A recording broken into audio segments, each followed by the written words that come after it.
When we think of shipwrecks and maritime disasters, I think it's pretty safe to say that Wisconsin's probably not the first place that comes to mind.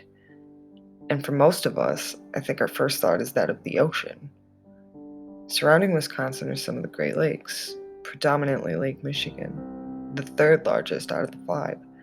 Lake Michigan is massive, a landlocked freshwater sea at a whopping 22,404 square miles.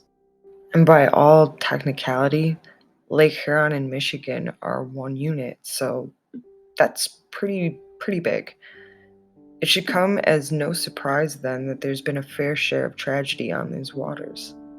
Almost 6,000 ships have gone down in total on the Great Lakes.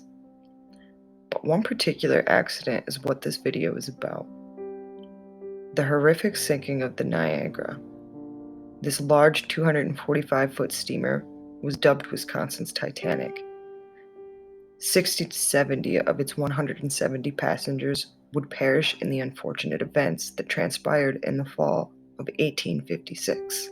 The bodies of these poor souls would wash up on the shores of what is now Harrington Beach State Park in Belgium, Wisconsin.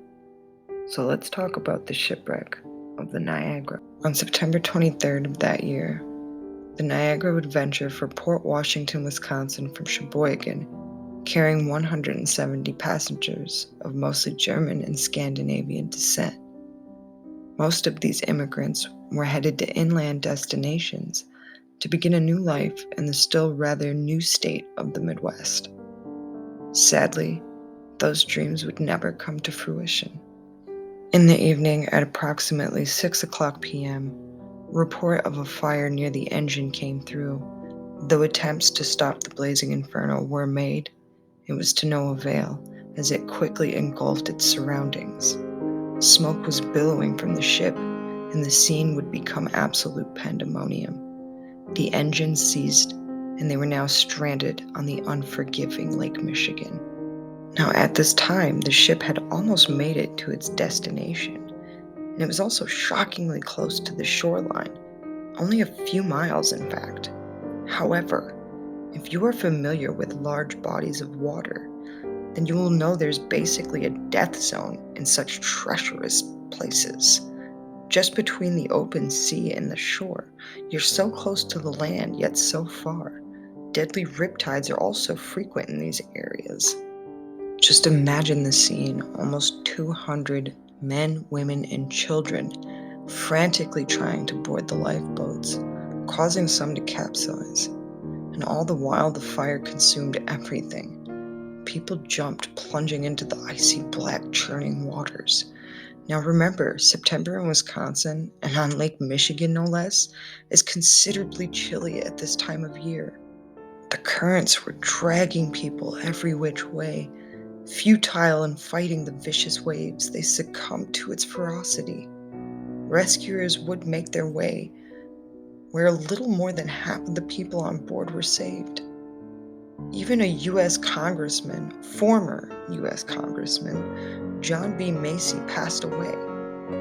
The corpses of those 60 to 70 lost washed up on the shores of Harrington Beach State Park, and the daunting task of removing and burying them would commence. Strangely enough, that area where this shipwreck happened would also see so much tragedy, with the Dolomite rock quarry that operated there in the early 20th century, but that's for another video. Today, hardly anyone recollects this devastating incident, even though it is still, to this day, one of Wisconsin's deadliest transportation disasters. The remains of the Niagara sit a few miles from the shore, same place where it sank, in about 55 feet of water, making it an attractive scuba diving spot. but it's still just as deadly today as it ever was before. Even veteran scuba divers struggle in these parts of the water. And in fact, recently, two scuba divers did almost die exploring out there, and they had to be rescued by the Coast Guard after washing up several miles from the vicinity. Lake Michigan is an absolute beast and should never be underestimated. And next time, we'll explore these haunted shores and investigate Harrington Beach State Park, where I went and took a little visit. As always, thank you for watching, and I'll see you guys in the next one.